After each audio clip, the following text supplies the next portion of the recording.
الحديث عن رسول الله فكانوا يتأكدون بالشاهد أو باليمين. تفضل. معلش هو الحديث طويل فقط. Fahimna. Walaupun di zaman sahabat itu mereka tidak di zaman Nabi ya, mereka tidak pernah berbohong atas Nabi Muhammad SAW dan di zaman setelah Nabi wafat. Tetapi mereka mempunyai cara agar mereka bisa memverifikasi apakah hadis itu benar-benar berasal dari Rasulullah SAW dengan dua cara. Yang pertama dengan syahid, dengan saksi. Yang kedua dengan yamin, dengan sumpah. Bagaimana contohnya misalkan? Ini terjadi kepada sahabat Abu Musa al-Ash'ari ketika berziarah kepada Sayyidina Umar, mengunjungi rumah Sayyidina Umar. Beliau mengetok pintu satu kali, begitu ya, tidak dijawab Sayyidina Umar. Sayyidina Umar ada di dalam, kemudian dua kali tidak dijawab oleh Sayyidina Umar. Kemudian mengetok sampai 3 kali, tidak dijawab oleh Sayyidina Umar. Kemudian setelah 3 kali beliau pergi, tidak meneruskan ya, pergi. Kemudian Sayyidina Umar pada waktu itu memang mendengar tapi beliau sedang mengerjakan sesuatu, dan setelah 3 kali beliau membuka pintu melihat ternyata sudah pergi tamunya. Dikejar. Sayyidina Umar itu kan orangnya keras ya, beliau keras. Ini ada tamu kok, ngetok pintu langsung pergi, dikejar sama Sayyidina Umar.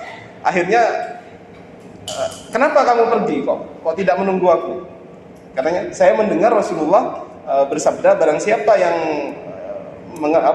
berizin ya mengetok pintunya rumah orang 3 kali, kemudian orangnya tidak menjawab, maka hendaklah kamu pergi begitu.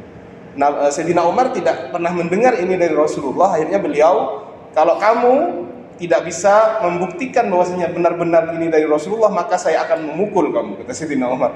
Wah, dengan ketakutan Abu Musa al-Ash'ari ini kemudian pergi menemui sahabat yang lain dengan gemetaran gitu ya. Wahai sahabat, apakah ada di antara kalian yang pernah mendengar bahwasanya Rasulullah berkata seperti itu? Kemudian para sahabat yang lain mengatakan, iya, kami mendengar bahwasanya Rasulullah berkata seperti itu ya.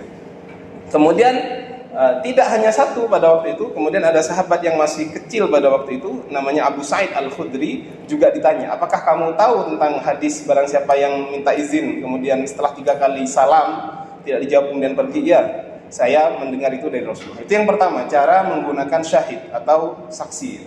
Yang kedua dengan yamin.